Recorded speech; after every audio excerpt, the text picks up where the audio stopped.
Chantelle Simone, how you doing? I'm good. Thank you for having me. Absolutely. And this is our second time.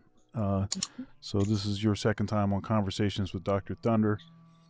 Um, and I've been on your platform before, and then we have a show together Hmm. on Solo TV 84's channel called Case Closed. And you're the lone female on the The panel. only female, yes. But I think you're used to that at this point. Yes, in this in I guess quote unquote manosphere, I'm used to Hmm. being the only female Right. on panels. Yeah. And your channel recently, it's really starting to grab some traction there. Um, I saw you on the Lapeef Network and um, TLA and MTR did a review on one of your videos. Saw Hmm. you on first Rebecca Barrett uh, did a did something on one of your videos, did a review, and then also I saw you uh, on a show with her on her Hmm. platform, and so it seems like folks are paying attention. I think some folks were paying attention anyway, but I Hmm. think more folks are starting to notice what it is that you're doing. What do you think that is causing your sort of recent, you know, altitude? I don't think it's anything specific on my part. It all started when I called up on TLA's platform, and just he had on a young lady called Suzette Speaks. And Suzette Speaks and I had a lot of things in common, but the only difference was that she seemed to still be not aware of why she did not have her desired dating results. So I called up to share my perspective, and in sharing my perspective, there were a few people in the chat who are familiar with me. So then they started sharing the link to my channel in the chat, and then it all snowballed from there. So it wasn't anything specifically that I changed up or started talking about anything differently. It was just me calling up to speak with Suzette. Yeah, and I mean, you've been very consistent. You do the stuff that they tell you to do. Consistent posting. You're very much on subject. I mean, you have a particular message. Um, Now you have something that you say, especially on the pre-recorded videos that you do at the beginning of each video. Can you Mhm. say that now? I just basically say the purpose of my channel, which is to what is it? um oh, I speak with women who want to be better at dating and relationships. So we can learn to see certain topics and talking points from men's perspective. Um, so we can learn to love and work with our men. The main goal of my channel is to start seeing more two-parent households in the Black community. So I realized that there's a disconnect between what men want from a relationship and what women think men want from a relationship. So in terms of seeing certain talking points from their perspective, hopefully will help us understand what they want. Now, one thing I noticed is that beginning, the sort of providing the context so people understand which you're stating your mission statement, right? Your sort of mission mission statement.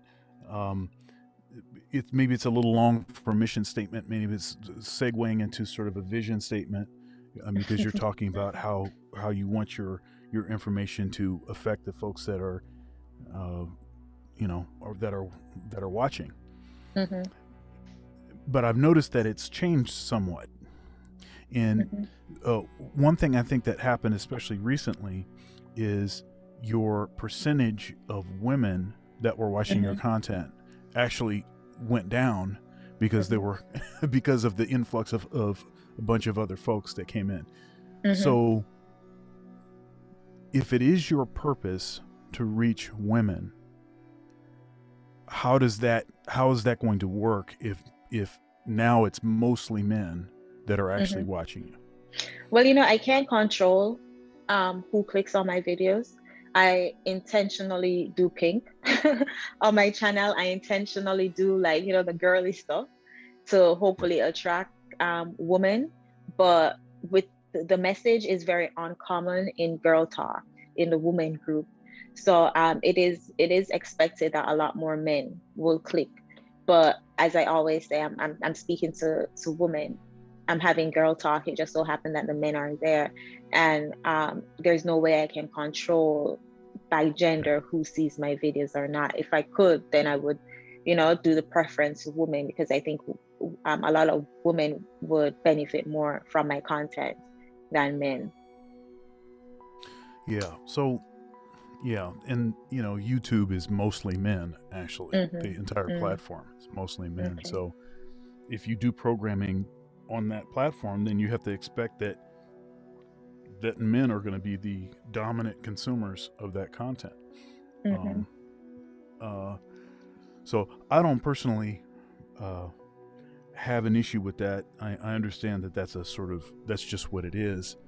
And because the messaging has been perspective and information that has not been, part of the common discussion,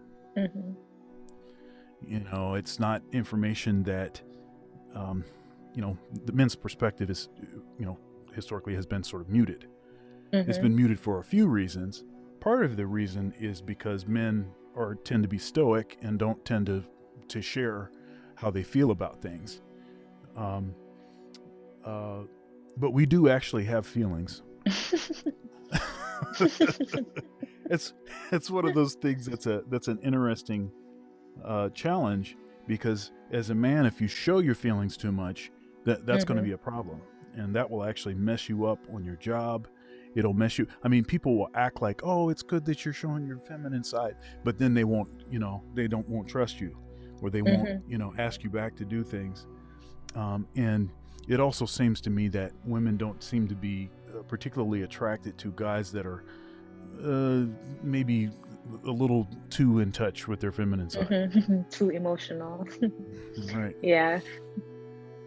I mean, you need both parties, right? You need someone that is prioritizing the long game, someone that is not prioritizing their own feelings, and you also need someone that is also sensitive to feelings. And, most definitely.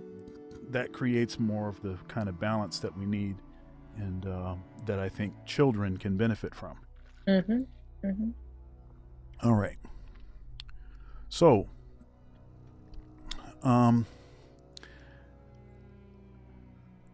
okay, so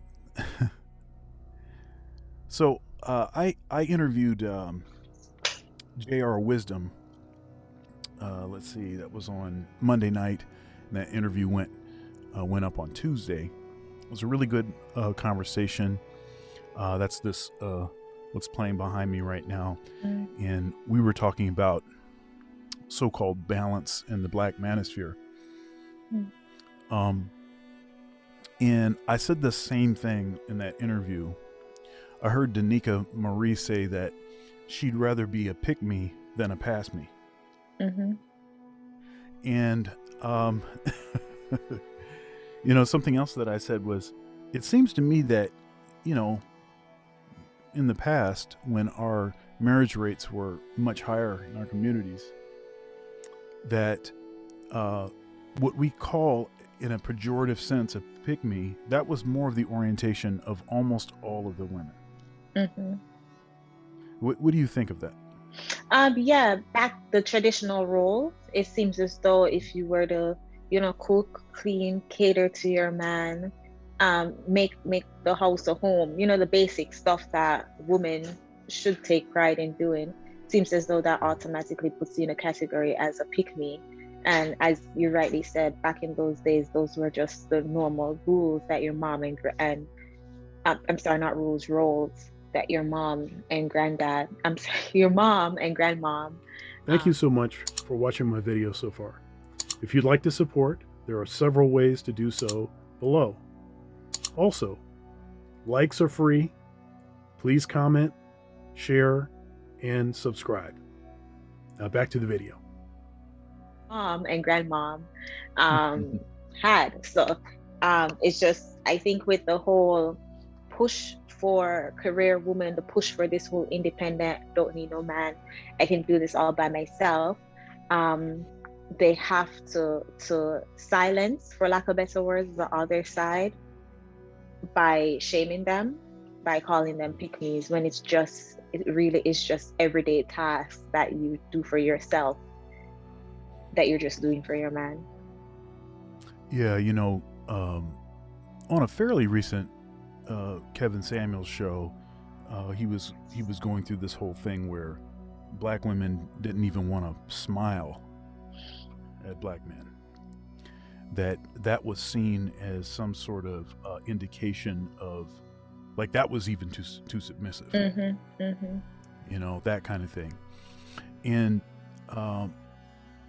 also, with Thanksgiving, just in the pretty near rear view mirror now, there was this talk about fixing a plate, and how a lot of women were taking issue with other women that were fixing a plate for their spouse or for their boyfriend, even going to the extent of saying, well, I would never do anything like that, and I'd rather be single than to have to do that. Well, you got your wish. Now, why is it that kind of stuff is even an issue at all? Like, to me, that doesn't seem like, in the grand scheme of things, if you have the right kind of a husband, he should be taking care of stuff, right? He's paying bills, he's taking care of all the stuff, doing all the heavy lifting. He is dealing with, especially these days, it's dealing with a lot of stress associated with just trying to make it, as a regular thing, and trying to shield his spouse and his kids from that. So what is the issue? Why is it a big issue about making somebody a plate? Why has that sort of become a certain kind of symbol right now? Well, I think it's from the lack of knowledge. A lot of women, unfortunately, didn't have their dads in the household. They didn't see that dynamic. And then also they have chosen to date men who don't deserve to get their plates made. And then so then in not having a positive representation, and then in repeatedly dating men who didn't put them as a priority, they can't even imagine making a plate for someone who doesn't deserve it. So then they categorize all men, more specifically black men, like the guys that they choose. And then also it comes down to selfishness. A lot of women, focusing on women now, because I'm not saying that all men are great and that we don't have selfish men and modern men. We do have modern men, but I think the focus has been on them for so long. Talk shows and movies have been complaining about men for so long that we have some time to talk about the women now. So why not? But I think it comes down to being so selfish, like tit for tat. If he's not doing anything for me, then I'm not doing it for him. So we enter these situations with our guards so high, where a task as simple as making his plate is like, okay, well, if I make his plate, what is he going to do for me? When it's just like, it's just making a plate. So I think it's both. The not seeing a positive representation, not experiencing what a good man is, and then also being so selfish when you enter these relationships. Because even if they were to come across a good man, they're too selfish to keep him. Yeah, the and this is an issue that I faced also. The whole commitment thing and trusting people and going the extra mile, being willing to sort of put your own interests second, third, fourth, all of that. That only is really meant for the right person. Mm-hmm. And so part of me understands if you have had just bad experiences in dating and have just had a series of slum bombs. I understand that you may have conditioned yourself to expect that kind of low quality attribute in any man. I get that. But there is a fix for that. There is a fix for that. It's called better mate selection. Something so simple. Yeah. Look, everybody, I've picked some funky ones too, But the thing is that historically, and if you look in the animal kingdom, you see this, it's always the female that says no to almost everybody and prioritizes really specific qualities and only will consider those with those serious qualities. Matter of fact, this instinct in the animal kingdom is so strong that say with birds, if a male bird doesn't have almost perfect symmetry, that bird is never going to mate. Never. It's just not going to happen because the females say, nope, sorry, buddy. You're going to have to go over there.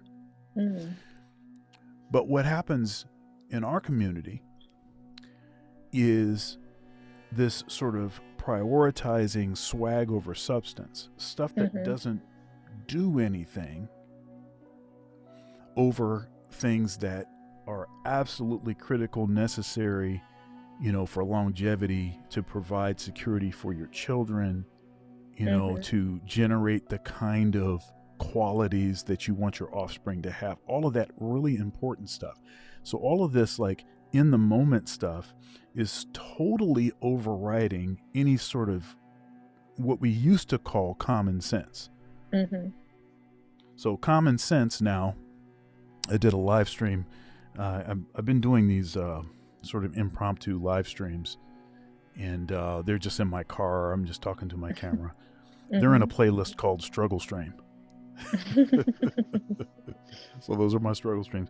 But I did one delineating the difference between common sense and good sense, and how traditionally minded people, how when we say common sense, we really mean good sense.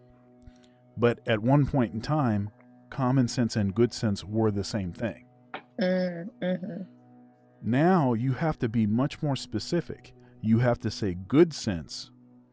And I'm not even sure that that's enough, because then you have to start listing the actual criteria that would fit in that category.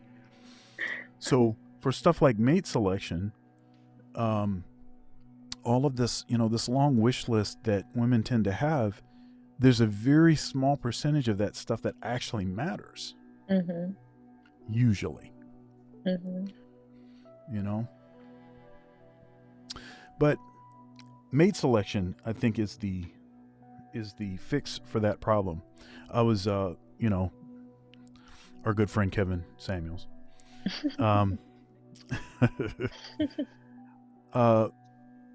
he was talking through how he arrived at a particular statistic in the black community. So it's something like 16% of black men are responsible for about 80% of the children. Well, responsible for, that ain't the right word. Fathered. They fathered about 80%, right? So if this this 16% of men, they don't have to commit. They don't have to. And if you know that such and such a dude already has 2 baby mamas, why are you going with this dude? But that seems to be, obviously that is a very common occurrence, because that's how you get 16% of the men fathering 80% of the kids. That's the only way that happens. But what that also tells you is that no fear, we aren't all like that. Matter of fact, a very small percentage of us are like that. A very small percentage. So, you obviously want to be picked, right? So, where's the line with that? So you recently did a live stream that featured a lively discussion about the whole pick-me turncoat phenomena, right? This is when a female comes into a male-dominated space, exploits the men, gains a high subscriber count, and then switches teams. In fact, she was never part of the man's team in the first place. Yeah. Is this what you're doing? Oh, well, on my channel, I share my personal story, and I shared it even before I knew what the Manosphere was. I knew the Manosphere. I didn't even know what a Manosphere was, much less to know that the Manosphere has talking points. And I know I get a lot of people coming over saying, oh, you're using the Manosphere talking points. But if I'm sharing my personal life and I'm sharing, the path that I took, how is that the Manosphere talking points? So in terms of saying if that's what I'm doing, it's somewhat impossible for me to do it if I'm literally just sharing my my life story. I have my degrees, I have my certification to show that, and I'm not married, to show that, I prioritize school and my businesses over a relationship. So it's somewhat impossible to say that, especially if I'm not. So there's a difference between content creators who come on and react to videos, or who come on and try to just repeat what content creators in the Manosphere say, and then those content creators like myself who actually share the story. So there are different talking points you can look for to see if someone is a fake pick me, or if someone is actually just sharing their story. So that question is like, okay, so I'm gonna ask you follow up on this. Okay. Now, I hear that, and you do share your story, but you also use a lot of talking points that somebody might turn on Kevin's program and hear some of the same talking points. So you obviously are listening to at least some of the content that's in the space. Now that's fine. I don't have an issue with that. But it's natural, I think, for people to be skeptical. Right? It's natural for people to be skeptical. And I'll be honest with you, initially when I started viewing your content, I was a little skeptical. I was like, she's saying too much stuff. She's not supposed to be saying that. She's not allowed to say that stuff. So what is going on here? And but then I saw the consistency, and I started to see the backstory. And then we did our first interview, and then I've seen the way that you, in the moment, the way that you respond to stuff. That's where, like in live streaming, that's where I think a lot of those questions for me started to become a little, became that I felt more comfortable with that. Like when you were on Lapeef and what Kay. Oh man, I can't. Oh my goodness. It's hard for me to listen to Kay. I have a hard time. It's like I don't know. It's like 50% cap. When she says, it's like, come on, that's not true. Come on now. She deals with that. But the way that you were interacting with them, in that, it's not scripted. it Mm-hmm. seemed, it seemed spontaneous. Your answers, when you got on TLA, the way that you, were, back and forth with that. I mean, I don't know. Well, If to expand. it doesn't make a lot of sense. It doesn't make a lot of sense to me why a person would put themselves in a certain position consistently unless they at least believed, a lot of what it is that they're saying. They have to be believed.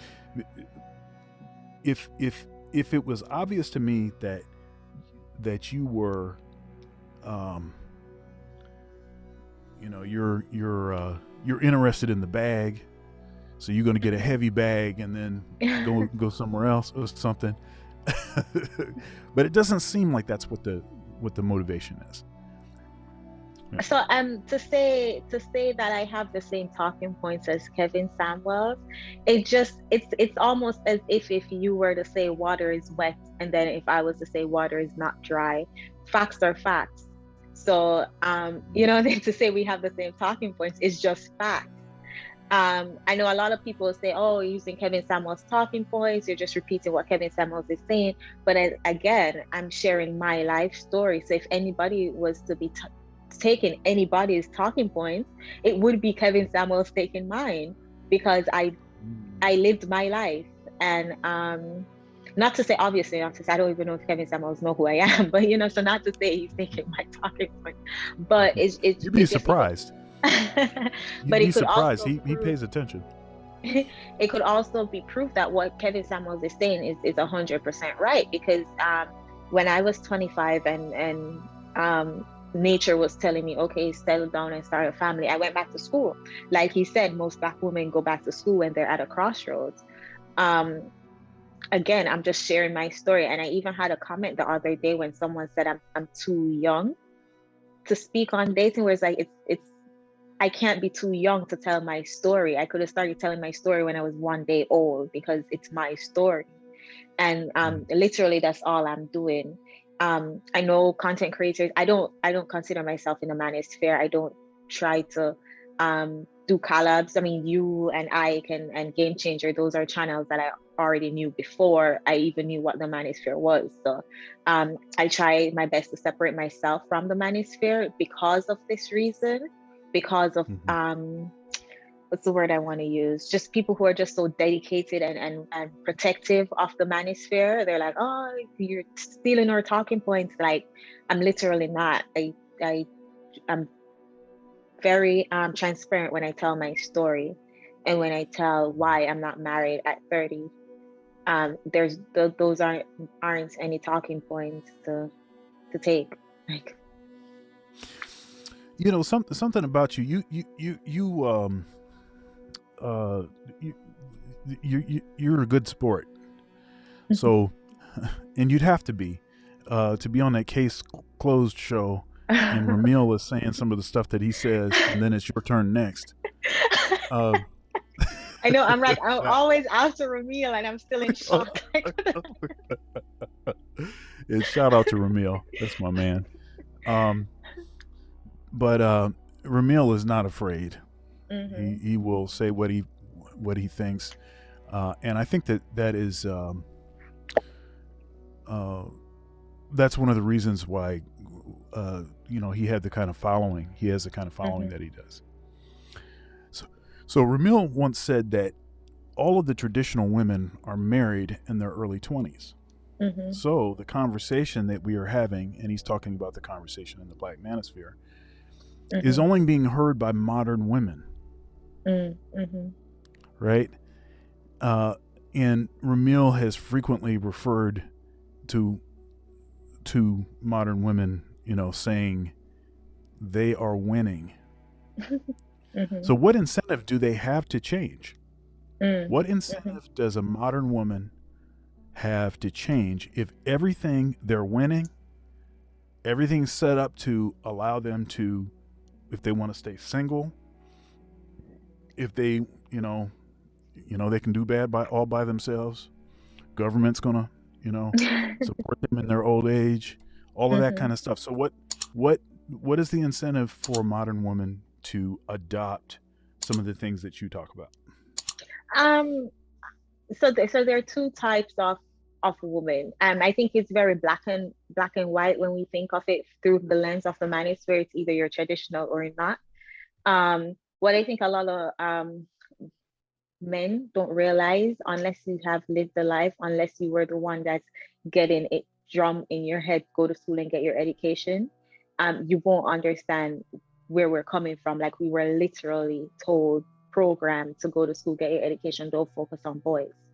Um, a woman who was not getting her desire, like myself, wasn't getting my desired results, got up to the master's level, started multiple LLCs, but still wasn't getting my desired results, and thinking that that would bring me the guy that I desired.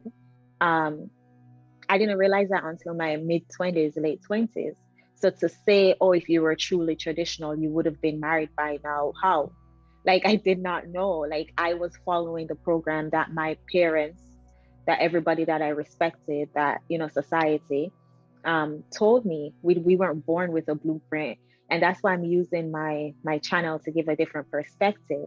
Because growing up, I didn't have it. I thought the only thing I had to do, my only option was to go, especially being an immigrant. I thought my only option was to go to school and get my education and start businesses and move up in my companies and stuff. Um, so yeah, I mean, I think in providing the alternative, and then having a woman choose, like, oh, I don't have to focus so much on school. I can try to be a better wife and mom, and prepare myself for that. And then they have the option to say what path they want to choose. um I'm not trying to change anybody's mind. I'm not trying to tell modern women, oh, what you're doing is wrong. All I'm saying is, if you want this result, you can't continue on this path. So Mm. you're gonna have to do different. Yeah, I think an aspect of Ramil's comment, well, one way you could look at it is maybe beyond a certain age, maybe that's already over, that's already done, but maybe this is a kind of thing that can get paid forward so Mm-hmm. that young folks don't continue to make the same mistakes that we have made. Mm-hmm. Um, Part of my interest in the manosphere, in the dating market, the state of black love, as it were. Mm-hmm. um, Part of my concern is I have an 8-year-old son, Mm-hmm. and I know what this thing was like for me to find a viable candidate. Mm-hmm. I'm married. I've been married for 13 years, Mm-hmm. and I consider her to be a traditional woman. Um, and I got lucky this time. Uh, I wish I could say that it was because I had you know, a perfect plan and I executed it to perfection. But that Mm-hmm. is not the way that it went. I had to kiss a lot of frogs. Um, and I did a show on Thunder's Thoughts recently called Nuclear Rejection. Mm. And you know, all men face rejection in everything that we do. It's a reality of life. Rejection on your job, you had your dream job, you thought everything was great, you get laid off. You know, people are telling you one thing, you think everything's going right, and they end up choosing somebody else. Mm-hmm. You think you're qualified for the thing, you're overqualified. They pick the inside man. All of that stuff happens all the time. In terms of a love interest, finding a viable love interest, the amount of rejection is just, it's totally, it is, a good percentage rate would be like, what, one out of 20, Mm-hmm. just to just to get somebody to say okay, just to say yes, you can take me Mm-hmm. out on a date. You can spend some money on me. It is it's really challenging. And nuclear rejection is so severe as to be seen from outer space. Mm-hmm. You know, when old dude, he gets down on one knee. It's at a big Major League Baseball game. He's at the diamond, and and she runs away. It's like, oh snap. Now thankfully nothing like that happened to me, but but I did get the, oh, you think you can talk to me? Look at your shoes. Look at your pants. Why do you talk so proper? Why are you into that kind of music? Oh, I don't like that music. All that sounds. One time,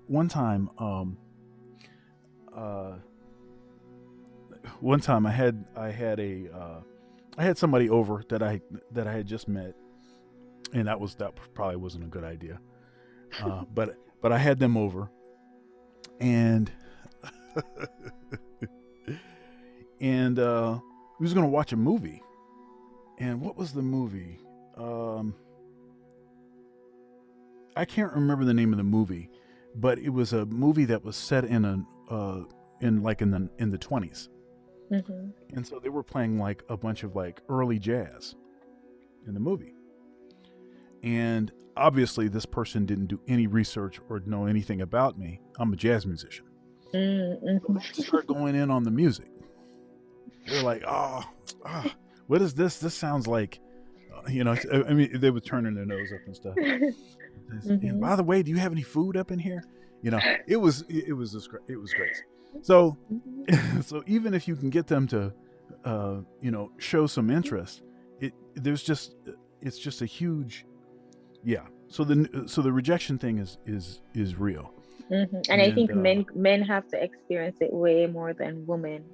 That's why we don't consider it when we do, and we kind of turn to rejection in a joke.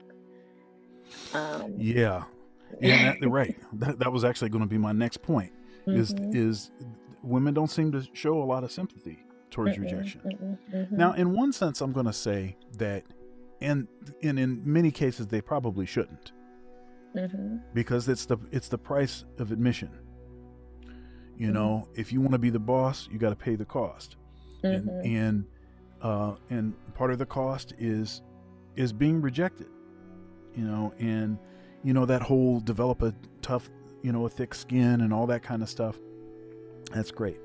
Now, I think to that end, one thing that I think is unusual about you, seems to be unusual about you, is that there's some pretty edgy stuff that gets said on your channel in the chat by people that come up. There is, and even like on Case Closed, some of the stuff that's being talked about, some of the certain context, not about all women, but about a lot of women, and you're the only woman on the panel. It seems like there's a lot of opportunities for you to take offense, get offended, and just be done with that. Where does it come from that you're able to interact with guys and they can say that kind of edgy stuff to you, and it doesn't seem to offend you?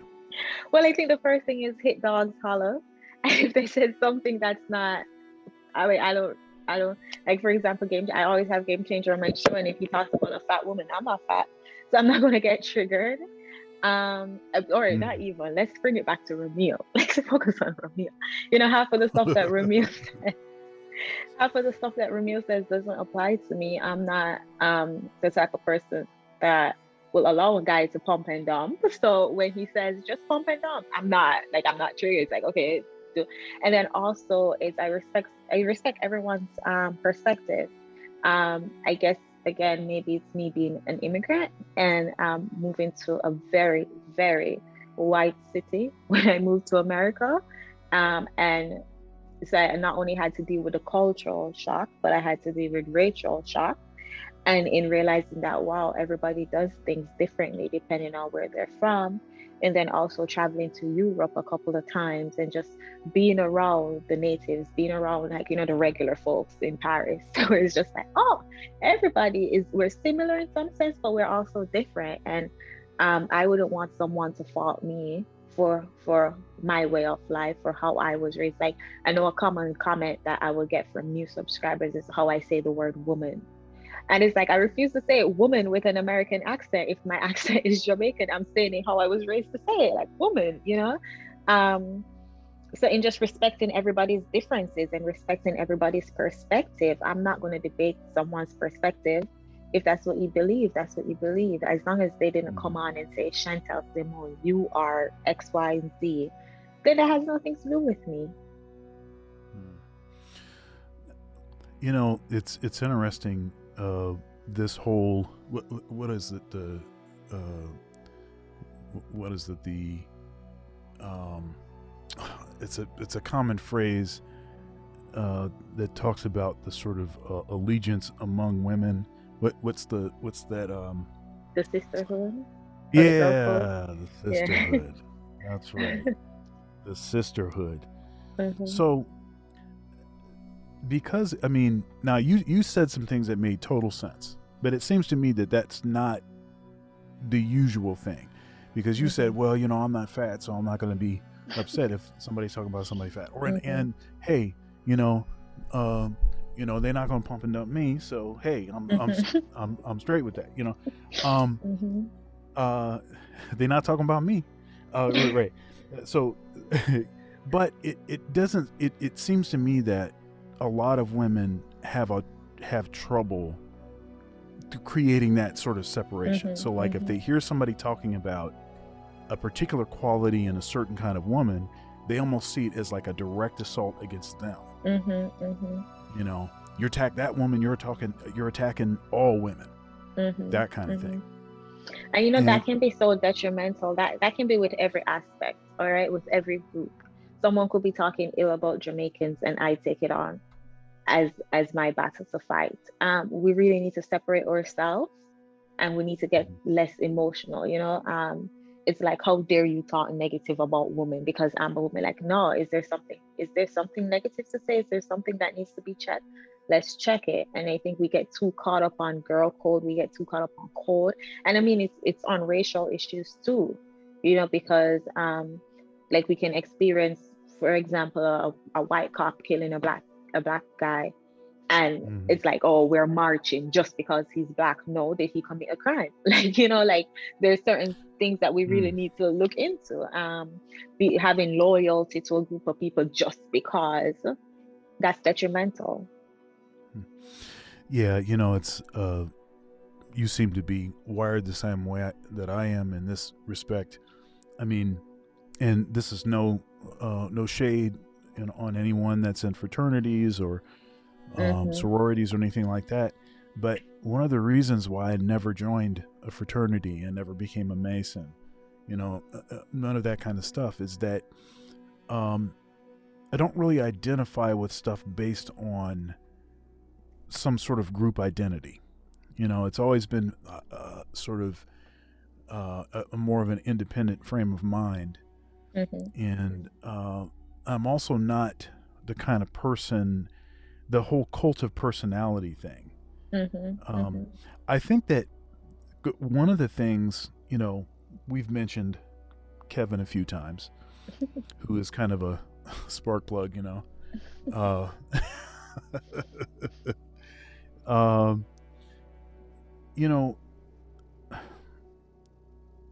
it seems to me that most of the points that he makes, if you divorce them from his name and just use the points, that a high percentage of people would just be like, you know what, that's just, hey, that's just common sense, that's just good sense. But because he said it, now it's like, now I need to scrutinize it more. I need to treat it like it's, it's something else. Exactly. And there's this tendency that, and this is unfortunate, that anytime that you say the source of a piece of information, that's from someone that there is some controversy surrounding, you Mm-hmm. have to do this thing where you have to constantly say over and over, you know, I don't believe everything that the person says. I don't think, you know, I don't agree with all of what he says. You know, you have to constantly do that.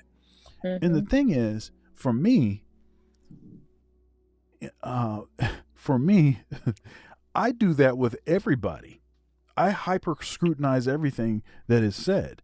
I'm about the information that is, you Mm-hmm. know, and so, um, so it doesn't matter who the source is. It matters Mm-hmm. the veracity of the argument. It Mm-hmm. matters if the argument is valid, if the premises and the conclusion are connected in a way that is valid. That's all that matters. Mm-hmm. And that perspective, which I think can help you get out of a lot of jams, you don't have to have allegiance to Kevin Mm-hmm. Samuels or whoever it is, and then say some big scandal goes down. You can still hold on to the points that were logically Mm-hmm. valid, and Mm-hmm. you don't have to worry about if Mm-hmm. such was a fake person, or if they were not a fake person, if Mm-hmm. Jessica X really is, you know, Mm-hmm. what her picture says, you know, shows her to be, Mm-hmm. you Mm-hmm. know, or is she like some, you know, some 400-pound dude in the basement in Mm-hmm. the freaking Alabama or something with a voice changer, you know, Mm-hmm. uh, And that apparently has a good British accent.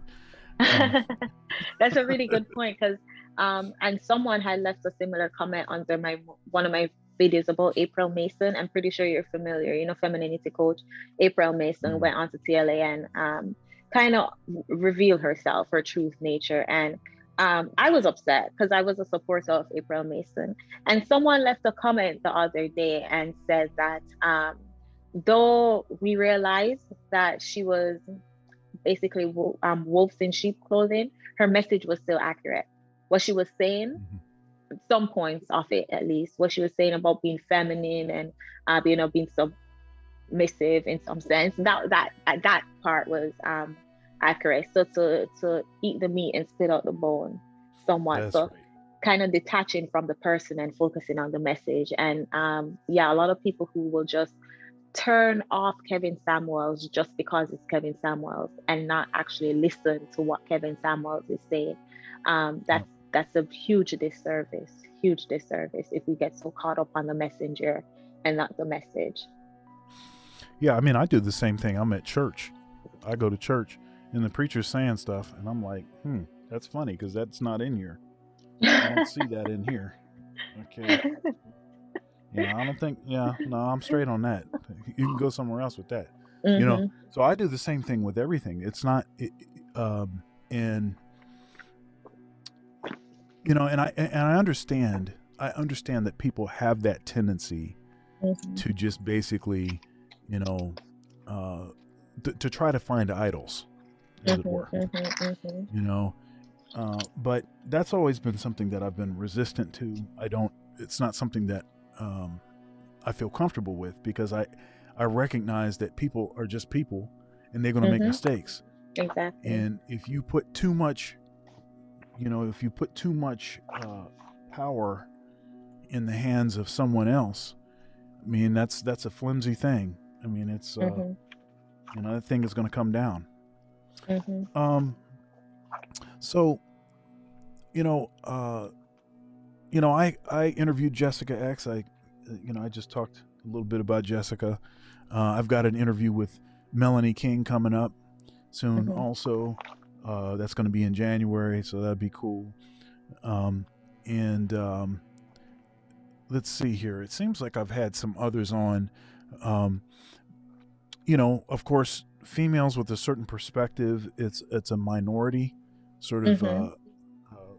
of the folks that I've had on that have been in this sort of dating Black YouTube Manosphere kind of space.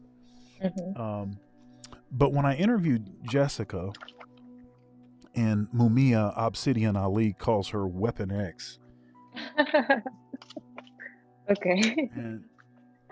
and you know, folks like yourself would be like Weapon X too, right? Melanie King, Weapon X, because it is difficult to get, if the goal is to try to get more women to at least be open to hearing the message, just to hearing the perspective, then it's going to take more women embracing the message and then becoming what is it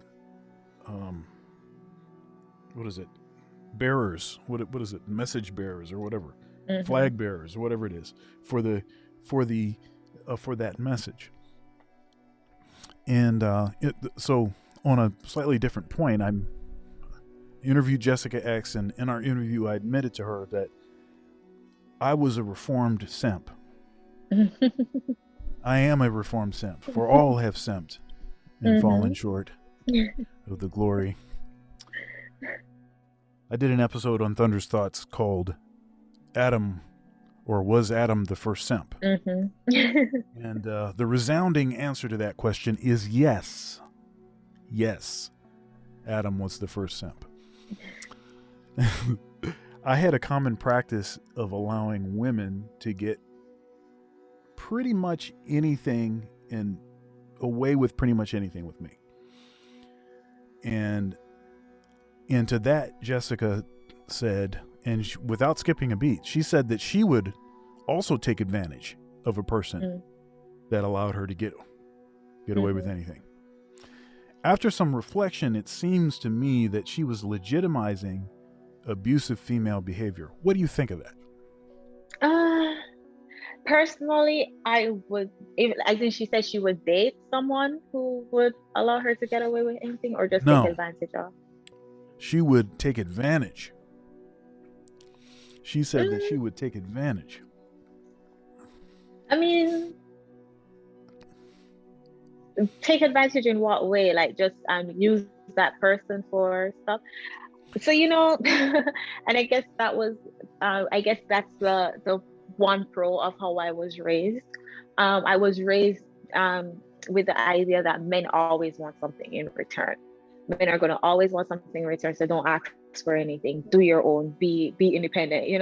So even if I did have someone who is like, I'll do anything for you, I would always want to reciprocate and give back, so that way we'll be even. I'm not attracted to simps.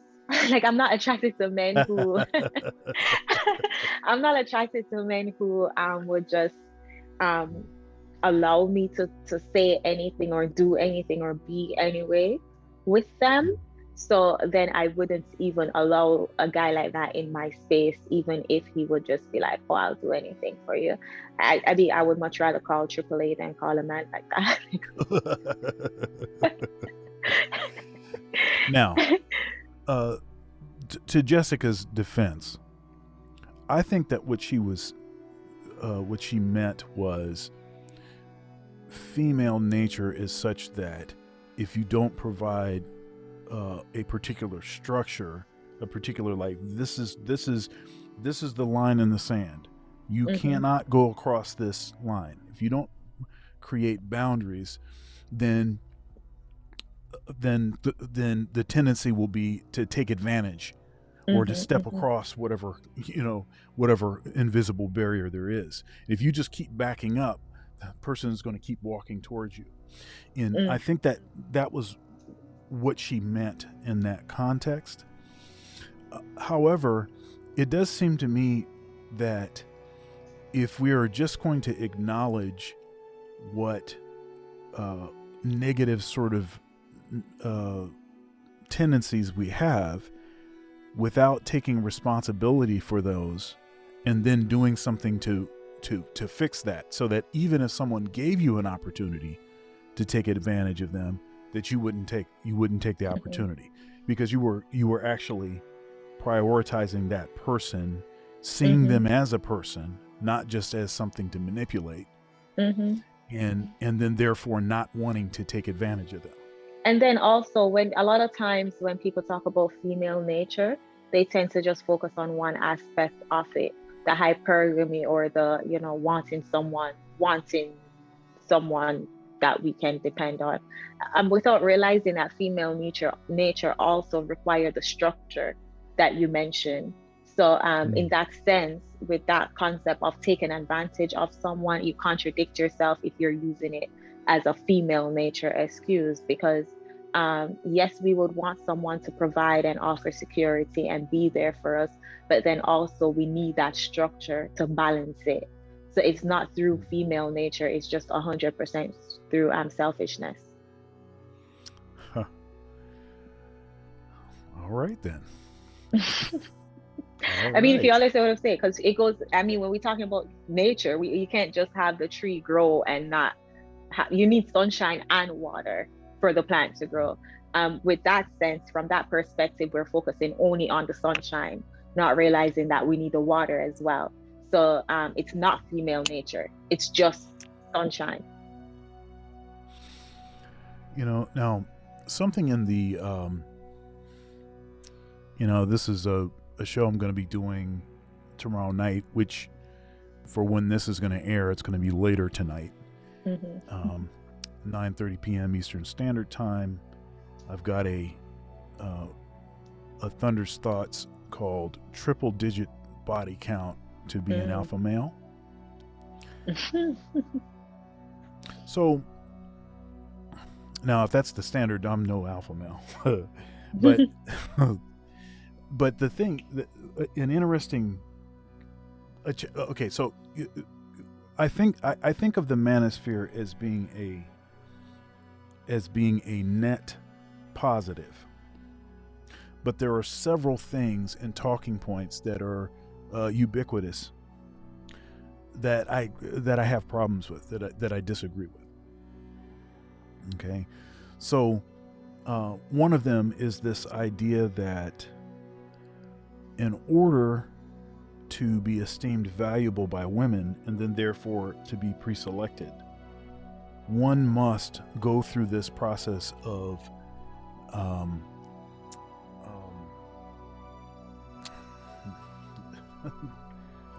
don't want to call it dehumanizing oneself, but in a sense it's a sort of dehumanization, because what you're seeking to do is to dull your sense of anxiety. You're trying to create a scenario where you've already seen it all, and so nothing phases you. I've got ice water in my veins. Rejection doesn't bother me.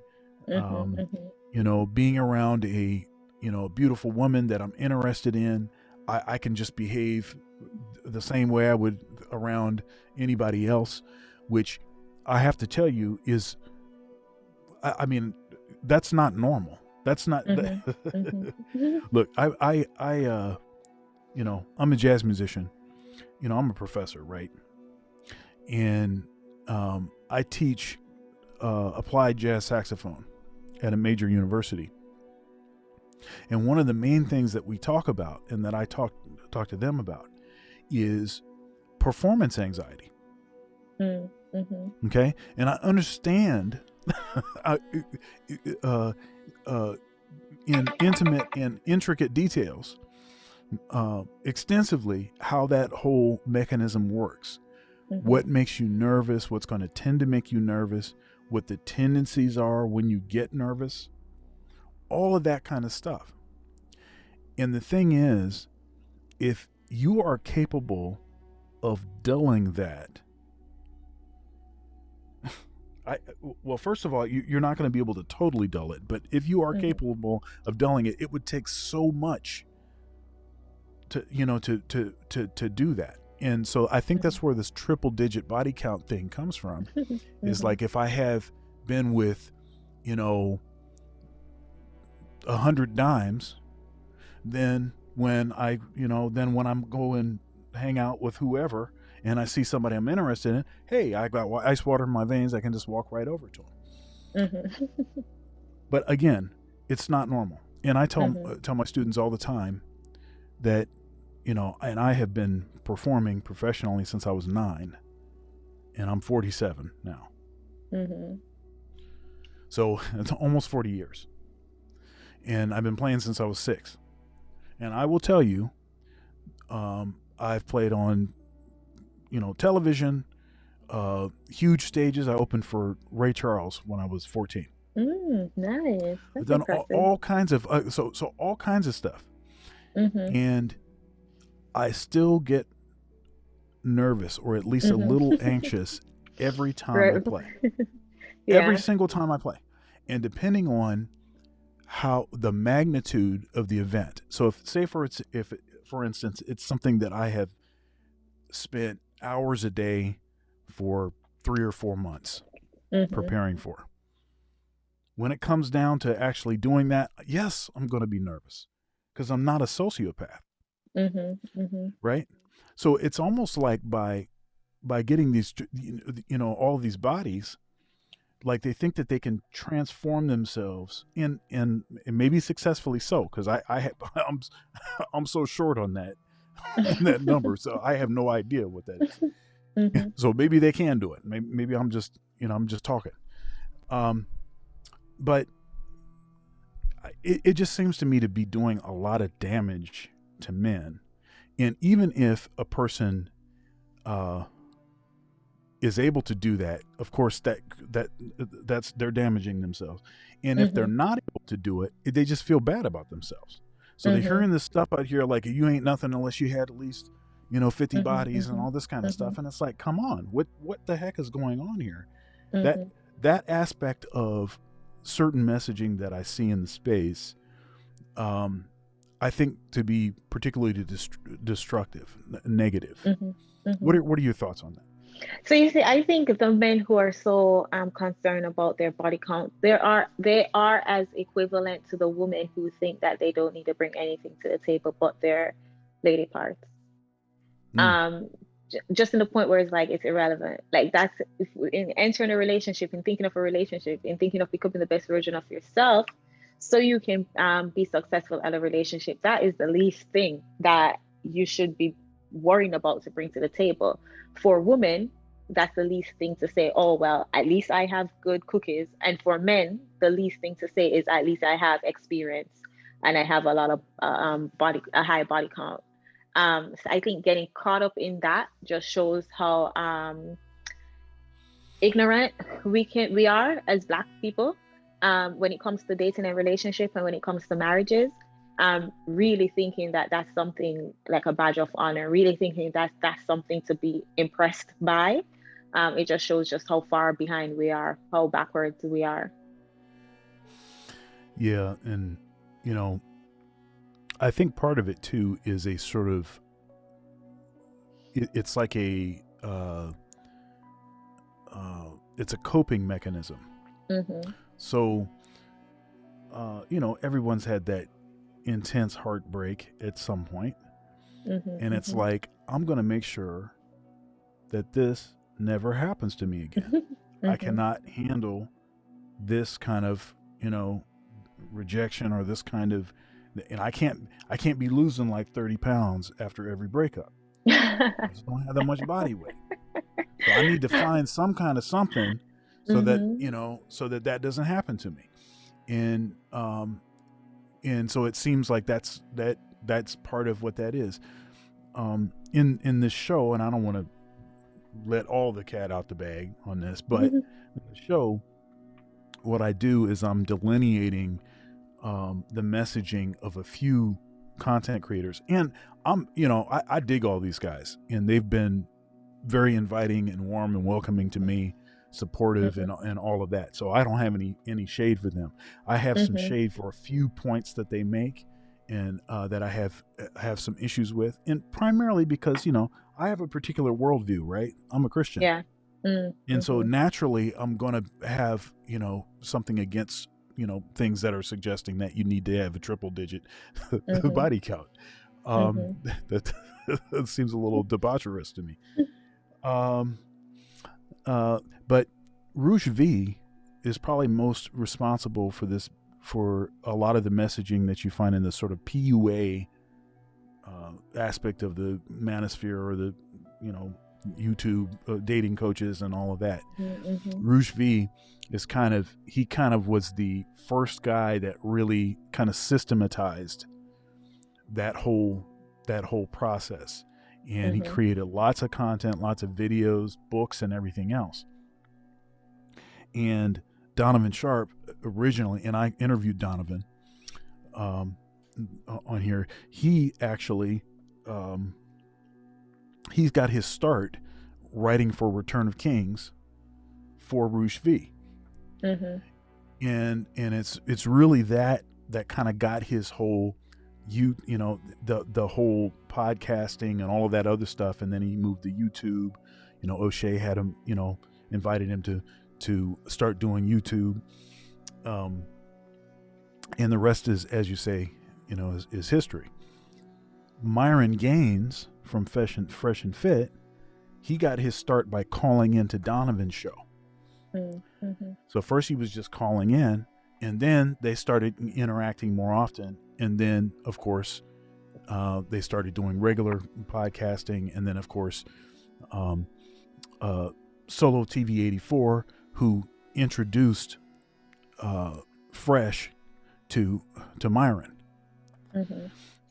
And so there's like this sort of there's a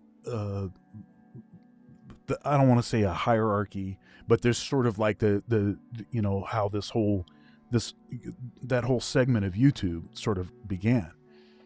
But a lot of the PUA stuff that Rouge really kind of systematized is very much present in Donovan and in Myron and Fresh and all of the other folks that kind of are into that dating coaching thing, and that are encouraging folks to, guys to get, more bodies so that they can act less, awkward when they're around women and this kind of thing. Now, an interesting turn of events is that Rouge V recently, within the last couple years, became a devout Orthodox Christian. And he swore off all of this stuff. He unpublished articles, unpublished books. I don't even think his YouTube channel is up anymore. He just published a new book that, and he has been interviewed frequently. Jesse Lee Peterson interviewed him after conversion. And in that interview, he discussed how how empty, the PUA thing actually made him feel, and how bad he feels for having led so many men down this sort of debaucherous path. So it's an interesting sort of way how all of that stuff connects. And I know that Donovan is still, in connection in friends and stuff with Rouge and stuff like that. And I understand, I understand why certain solutions seem to be the way to go. It just seems to me that there's got to be a better way. There's got to be a better way,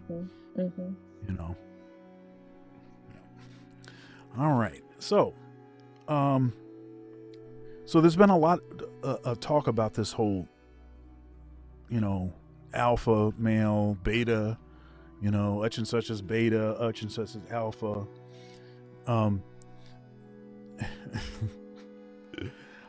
I don't know. There's different categories for this. I don't know that I believe in such a thing as an alpha or a beta. What do you think of that? Well, I mean, I think, all right, so if we take it back to the animal kingdom, let's think of lions. We do have an alpha lion, and then, you do have the beta lion. Doesn't make the beta lion any less than a lion. He's just not the leader of the pack. And I think with this talk of alpha and beta, it makes everyone think that, oh, well, if you're not the leader of the pack, then you're not relevant. I think people confuses the word alpha and beta with feminine and masculine. When they tend to talk about a beta male, that passive male, that, submissive male, they're usually describing the feminine energy. So they're describing men who are dominant in their feminine energy, but they misinterpret or mislabel it as a beta male. Again, I mean, you can be an alpha in a certain situation. You can be an alpha in your home, but you're second to your boss at work, so that will make you beta at work. not to say you're any less masculine, not to say you're any less alpha at home. And then we get so caught up on these labels. We get so caught up on like, oh, I'm not alpha, so, or you're not alpha, so you can't say this, or if you agree with a talking point, if you agree with something, then you're a beta. Or it's just like we get so caught up on you have men on platform beating their chest saying, I'm alpha, where it's just like, okay, you know. But yeah, in observing men talking about that whole alpha and beta thing, it's quite obvious that they're getting it confused with feminine and the masculine energy. Donovan did this is one of the more Donovan is a funny dude. He did I don't know, it must have been about a 15 to 20 minute piece of like one of his live streams talking about the so-called Sigma male. So the Sigma male is like an alpha in that they don't require the sort of group acceptance and like that. They're kind of, on the outskirts. But they also have some traits that are a little more like beta traits, but they're like creative. They could be artistic. They could be X, Y, and Z. And he was toasted this guy up. It was some of the most hilarious stuff that I've heard. Man, I was having a hard time. I was having abdominal cramping and stuff. Kind of listening. This dude is rolling on the Sigma male, and basically he was saying that he thinks that the Sigma male thing is basically a way for like an awkward guy to try to assert that he has value, like quote unquote like an alpha. And again, and as you said, I think that there's a sort of it's kind of a false construct, because even if there are alphas and betas, people are not sort of applying this sort of what the actual qualities that an alpha or a beta would have. They're just doing the masculine feminine thing. Yeah. In nature, the alpha, in most cases, the alpha basically just pumps and dumps. And that's basically what happens with an alpha. So this whole idea that you hear in the Manosphere about a loyal alpha, well, see, you're not going to get a loyal alpha, because an alpha doesn't want to commit. Right? I think if one of the things, and this will probably never happen, but one thing you'd like to see happen is that the sort of qualities, the important qualities that men have, that women will start to notice those things when they're younger. Because it just seems like most of those qualities, they don't start to notice or even think that those things are important until much later in the game. Yeah. So you're not married.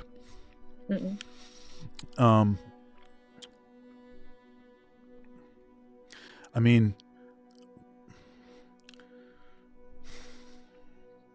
are you moving in that direction? Yeah. Okay. All right. I mean, what do you say? What do you say to folks that, well, why are you giving this advice? You're not even married. I'm not giving advice. I'm sharing my life story. I'm sharing my perspective. I see. I'm intentional with making sure that I'm not giving advice, because I mean, I don't know, everything that I'm saying is just things that I reflected on and said, well, this didn't work.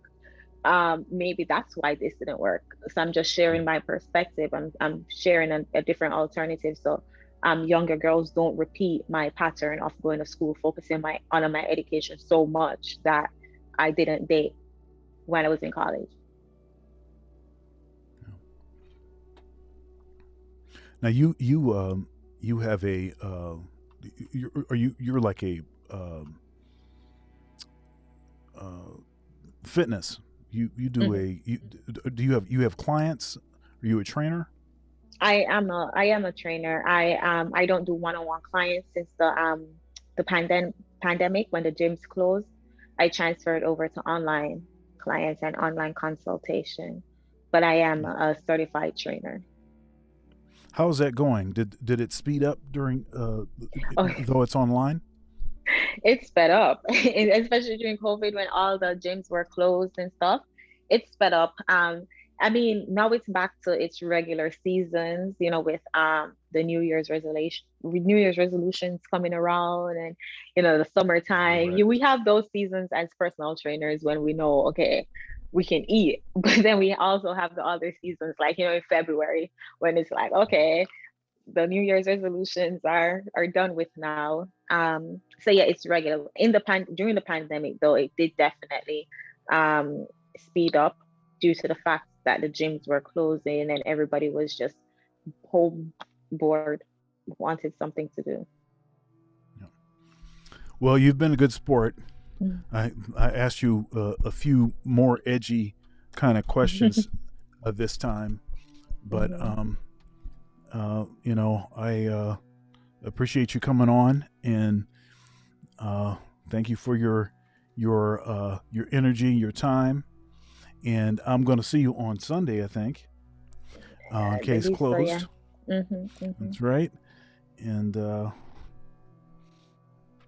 right. Well, I guess that's all. And I will see you next time. Thank you so much, Dr. Thunder. This was a All right. pleasure. You have a good one. You too. Bye bye.